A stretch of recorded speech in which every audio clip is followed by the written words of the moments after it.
বিশ্বনাথের মন্দিরের একটুখানি অংশ।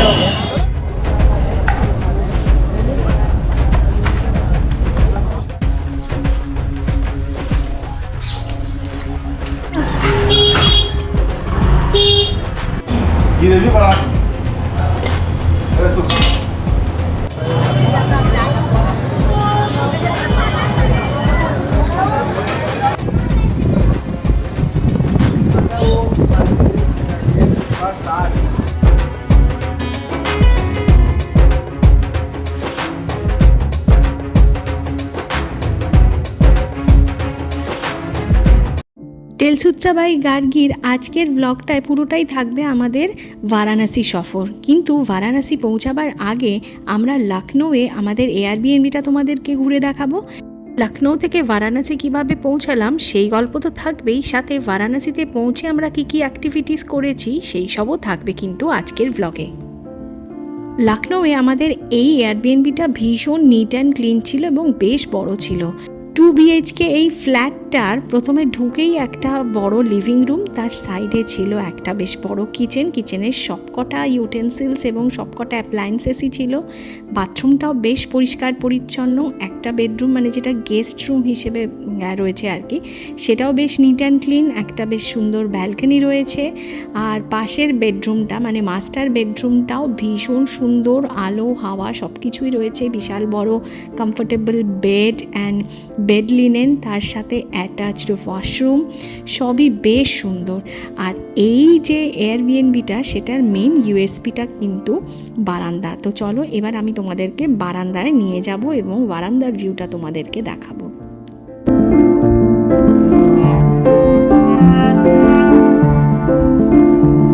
এয়ারবিএনবির বারান্দাটা থেকে এত সুন্দর শহরটাকে দেখা যেত যে কি বলবো।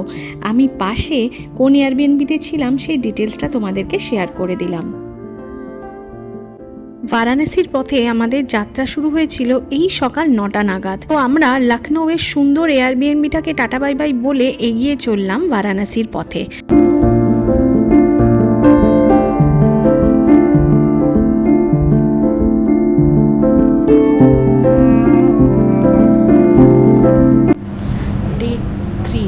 আমরা আজকে লখনৌ থেকে বেরোলাম সকালবেলা, যাচ্ছি আমাদের পরবর্তী গন্তব্য বারাণসীর দিকে। তো একটা গাড়ি বুক করেছি, সেই ডিটেলসগুলো সমস্ত ক্যাপশনে দিয়ে দেব। আর এখন আমরা আপাতত ব্রেকফাস্ট করছি on the way to Varanasi.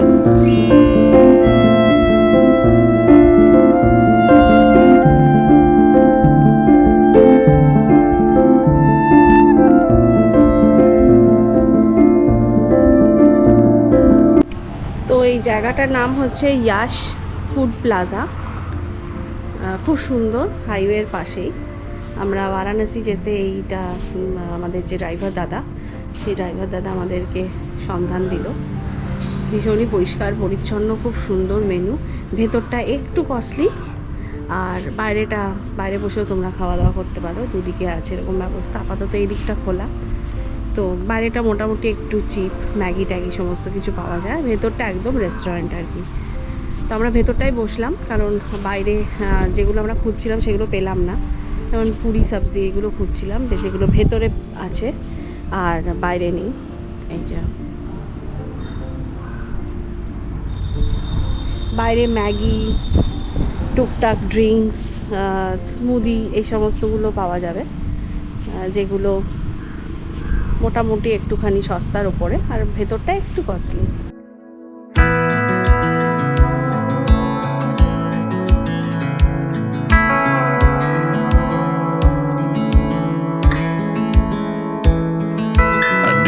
Thought I'd fly over my own state. Something about those city lights were calling out my name. Actually আমাদের লখনৌ থেকে বারাণসী যাওয়ার কথা ছিল ভলভো বাসে চড়ে, কিন্তু ওখানে পৌঁছে দেখলাম বারাণসীর ওয়েদার খুব খারাপ হতে চলেছে। তো সেই কারণে আমরা রিস্ক না নিয়ে একটা ক্যাব সার্ভিস বুক করে নিয়েছিলাম। আমরা খুব ভালো সার্ভিস পেয়েছি, তাই শেয়ার করে রাখলাম কন্ট্যাক্টটা। এই দেখেছো, আমরা বারাণসী ঢুকতে না ঢুকতেই বৃষ্টি শুরু।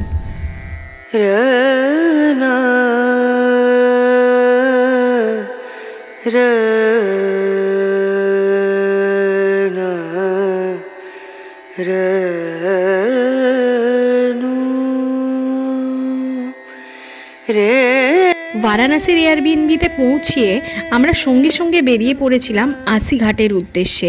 আমাদের এয়ারবিএনবি থেকে আশিঘাট ছিল খুবই কাছে। আমরা একদম একটা স্পিরিচুয়াল ওয়ার্ল্ডে পৌঁছে গিয়েছিলাম বারাণসীতে পৌঁছিয়ে।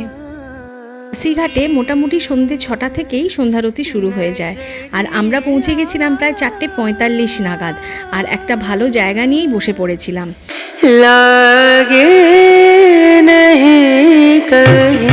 প্রথমে নানান রকম পুজো পদ্ধতি এবং মন্ত্রোচ্চারণের মাধ্যমে সন্ধ্যারতির প্রক্রিয়া শুরু হলো। তারপর শুরু হলো যারা সংকল্প করেন তাদেরকে নিয়ে একটি পূজা পদ্ধতি।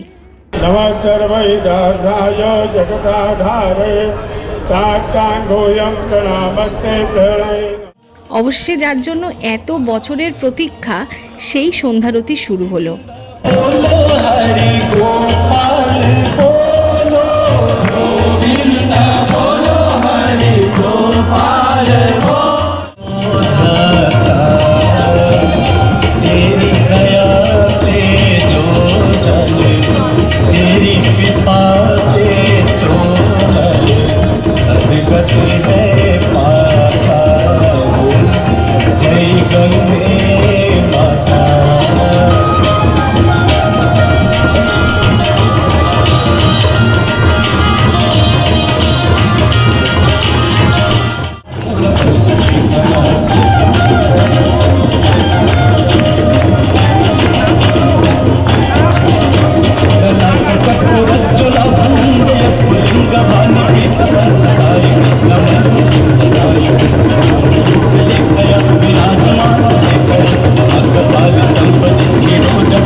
সন্ধ্যারতি দেখে মুগ্ধ আমরা অনেকক্ষণ নিশ্চুপে ঘুরে বেড়াচ্ছিলাম গঙ্গার ধারে।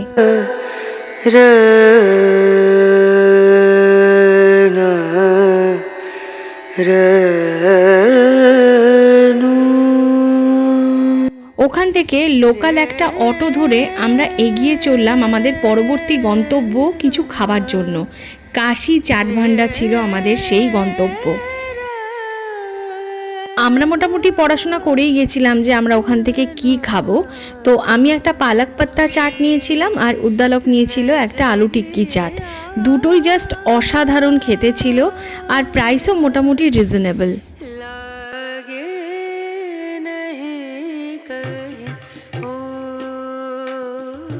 বেনারসে কাটানো দুদিনই আমরা এই কাশি চাট ভান্ডারে এসছিলাম, আর ভিড়টা জাস্ট দেখো। আর এই হলো বারাণসীর বিখ্যাত গোধুলিয়া স্ট্রিট। এই রাস্তা আমরা দুদিনই গেছিলাম, কোনোদিনই কিন্তু ফাঁকা পাইনি, এইরকমই ভিড় ছিল।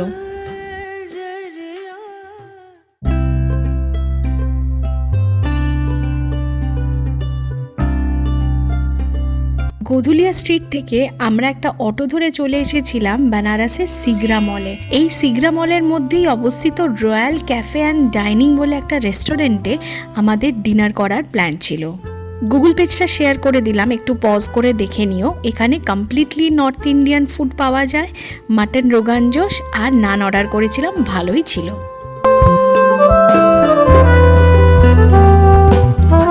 বারাণসীর পরের দিনের সকালটা শুরু হয়েছিল একদম বৃষ্টির মধ্যে দিয়ে। সেদিনকে আমাদের টোটাল মন্দির দর্শনের কথা ছিল। মন্দির দর্শন শুরু করলাম কালভৈরবের মন্দির দিয়ে। বারাণসী ভালো মতনভাবে ঘুরিয়ে দেয় এরকম একটা কন্ট্যাক্ট আমাদের আগে থেকেই ছিল। যেহেতু এটা আমাদের প্রথম বারাণসী ভ্রমণ, সেই জন্য আমরা কোনো ভুল করতে চাইনি।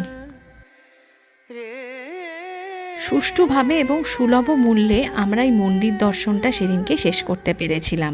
কন্ট্যাক্টটা শেয়ার করে দিলাম, তোমরা সুষ্ঠুভাবে এবং সুন্দরভাবে সুলভ মূল্যে বারাণসীর মন্দির সফর করতে গেলে এই কন্ট্যাক্টে কিন্তু কন্ট্যাক্ট করতে পারো। আমরা কিন্তু ভীষণ স্যাটিসফাইড।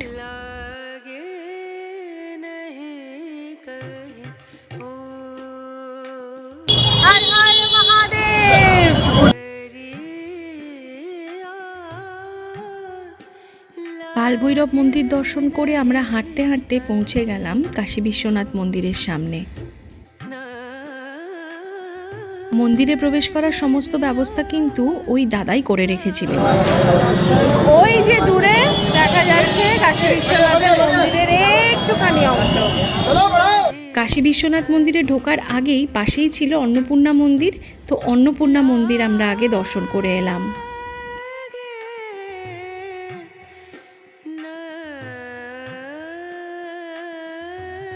এইসব রাস্তাঘাটের মধ্যে ক্যামেরা অ্যালাউড হলেও মন্দিরের ভেতরে কিন্তু ক্যামেরা একদমই অ্যালাউড নয়। বেনারসের অলিগলি নিয়ে এত গল্প পড়েছি, এত সিনেমা দেখেছি যে ঘুরতে ঘুরতে সেই সবই মনে পড়ছিল আর ভীষণ নস্টালজিক লাগছিল।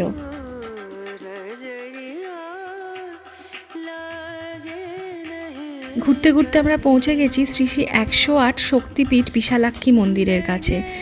সেদিনকে আমি ক্যামেরা নিয়ে বেরোতে পারিনি, তাই জন্য মোবাইল ক্যামেরাতেই এভাবে আমাকে সব রিল মোডে ভিডিওগুলো তুলতে হয়েছে।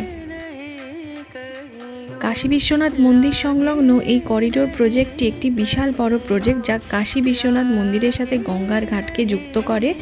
সাথে প্রচুর মডার্ন ফেসিলিটিস রয়েছে, locker system, wheelchair accessibility path কিংবা এয়ার কন্ডিশন ওয়েটিং রুম, এগুলো সবই রয়েছে এই করিডোর প্রজেক্টের মধ্যে।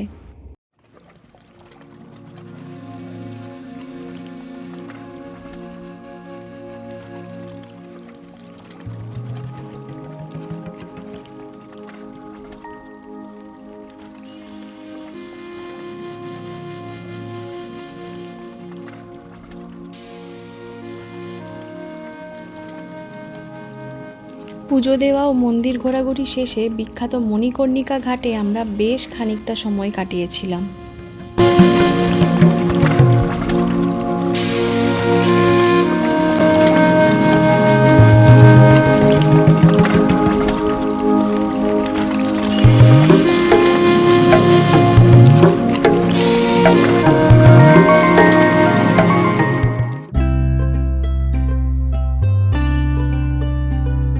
সকাল 11টা নাগাদ প্রথম দফার মন্দির দর্শন শেষ হতেই আমরা এই গৌরীশঙ্কর কচুরিওয়ালের দোকান থেকে সুস্বাদু কচুরি খেলাম, আর সকালের ব্রেকফাস্ট আমরা এখানেই সারলাম। অ্যাকচুয়ালি সেদিন আমাদের রাম ভান্ডারের কচুরি খাবার প্ল্যান ছিল, কিন্তু দোকানটা কোনো কারণে বন্ধ ছিল, তো তাই এখানে খেলাম, কিন্তু তাও দারুণ খেতে।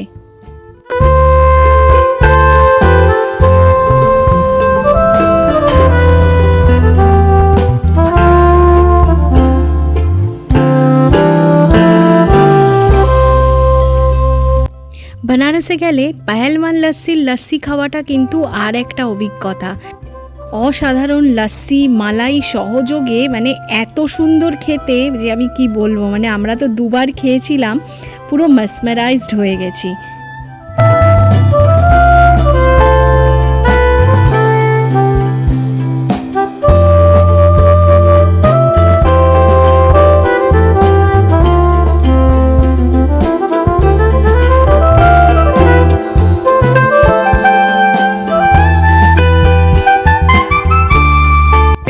লস্যি খেয়েই আমরা আমাদের বিকেলের সফর শুরু করলাম। আর সেদিনকে প্রথমেই গিয়েছিলাম এক বেনারসি শাড়ি দেখতে, কিন্তু আমি অতটা বেনারসি শাড়ি নিয়ে ফ্যাসিনেটেড নই, তো তাই জন্য থ্রু দিয়ে সকালে ওই মন্দির দর্শন করেছিলাম। সেই দাদাকে বলাতেই দাদা একটা দোকানে আমাদেরকে নিয়ে গেছিল, ওখান থেকেই মা, মামনি আর আমার জন্য 3টে রিজনেবল প্রাইসের শাড়ি কিনেছি, জাস্ট ফর দ্য টোকেন আর কি। হিউজ কালেকশন, রিজনেবল প্রাইস, কিন্তু তাও বার্গেনিং কিন্তু করো, ডেফিনেটলি করো।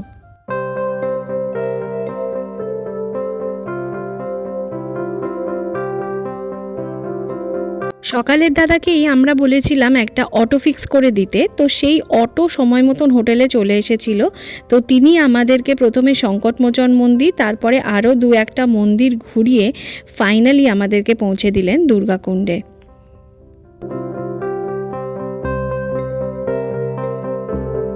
এই দুর্গা মন্দির আমরা যতগুলো মন্দির দেখেছি বেনারসে, তার মধ্যে স্ট্রাকচার ওয়াইজ, আর্কিটেকচার ওয়াইজ সব থেকে সুন্দর ছিল, কিন্তু ভেতরে ক্যামেরা অ্যালাউড ছিল না, তাই জন্য কোনো ছবি বা ভিডিও তুলতে পারিনি।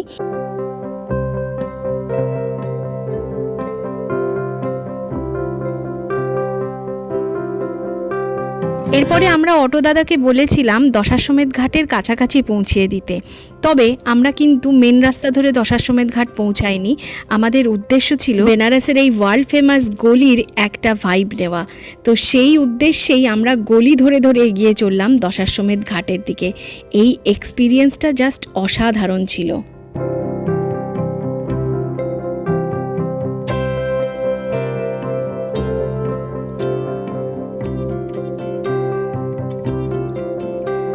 এই গলি ধরে ধরে এগোতে এগোতে দেখা হলো অনেক অজানা অচেনা বেনারসের।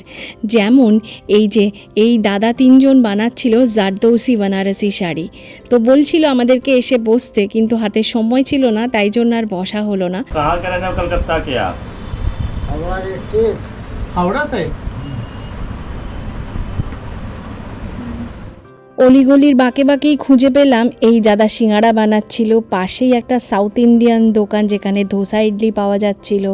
আবার বিখ্যাত তানপুরা, তবলা, হারমোনিয়ামেরও একটা দোকান পেলাম। এই দাদা দারুণ সুন্দর এসরাজ বাজাচ্ছিলেন, কিন্তু আমরা চলে আসাতে উনি বন্ধ করে দিলেন, তারপরে আর রাজি হলেন না ক্যামেরা দেখে। তো যাই হোক, সেটা আমরা শুনেছি, খুব সুন্দর একটা এক্সপিরিয়েন্স ছিল। এই বাচ্চাটার ডিস্টেম্পার রোগ হয়েছে বলে এর বাড়ির বাইরে বেরোনো বন্ধ, করুণ মুখে তাকিয়েছিল। এই গলিতে প্রচুর ফ্যামিলিজ পেলাম যারা ছোট ছোট ডগগুলোকে টেক কেয়ার করে। প্রত্যেকটা গলিতেই এরকম কিন্তু এক একটা করে ফ্যামিলি পেলাম যারা এই কাজ করে। আর ছড়ানো ছেটানো বেনারসির দোকান তো প্রচুর রয়েছে।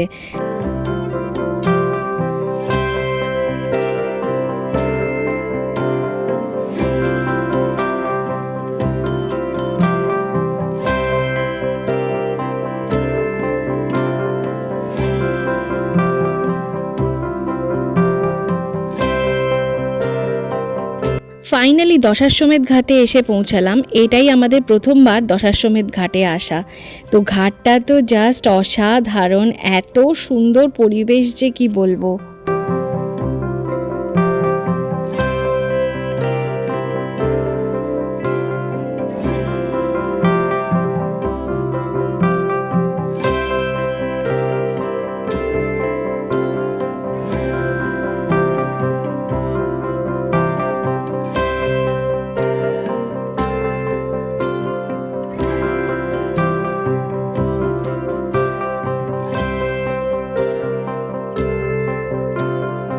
বারাণসীর সবচাইতে প্রাণবন্ত ঘাটগুলির মধ্যে অন্যতম হলো এই দশাশ্বমেধ ঘাট। সকাল সন্ধে সন্ধ্যারতি, সূর্যোদয় সূর্যাস্ত দেখা, নৌকা বিহারের জনপ্রিয় কেন্দ্র এই ঘাট।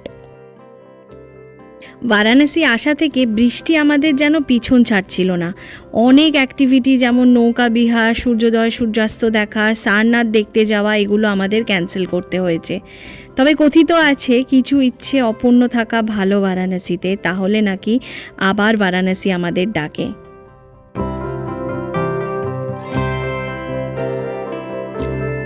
সত্যজিৎ রায়ের জয় বাবা ফেলুনাথের ক্লাইম্যাক্স সিনটার শুটিং কিন্তু হয়েছিল এই দ্বারভাঙ্গা ঘাটে।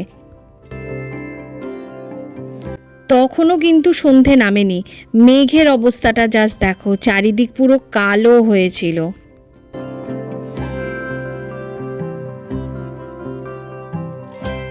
ফাইনালি দশাশ্বমেধ ঘাটে আরতি দেখা, আর এই আরতি শুরু হতে না হতেই এক ডিভাইন পরিবেশের সৃষ্টি হলো। পরের ক্লিপে দেখো।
সব কিছু হয়েছিল, শুধু বেনারসি পান খাওয়াটা হয়নি। তো দশাশ্বমেধ ঘাট থেকে উঠে আমরা একটা পানের দোকান পেলাম, তো ওখান থেকে বেনারসি পান ট্রাই করলাম।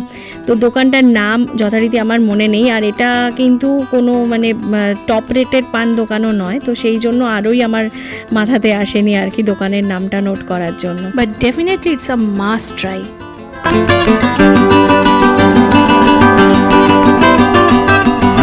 বৃষ্টিতে ভুলে ভ্রান্তিতে ভরা বেনারস সফর আমাদের কিন্তু এখানেই শেষ হলো। পরবর্তী গন্তব্য আগ্রা। বেনারস থেকে আগ্রা যাব আমরা বন্দে ভারত এক্সপ্রেসে চড়ে। সমগ্র ব্লগটা থাকবে পরের সপ্তাহে। চলো আজকের মতন ব্লগটা এখানেই শেষ করি। সবাই ভালো থেকো, সুস্থ থেকো, আর যারা যারা এখনও পর্যন্ত সাবস্ক্রাইব করোনি তারা ঝটপট সাবস্ক্রাইব করে চ্যানেলটার পাশে থেকো। চলো আজকের মতন বাই বাই।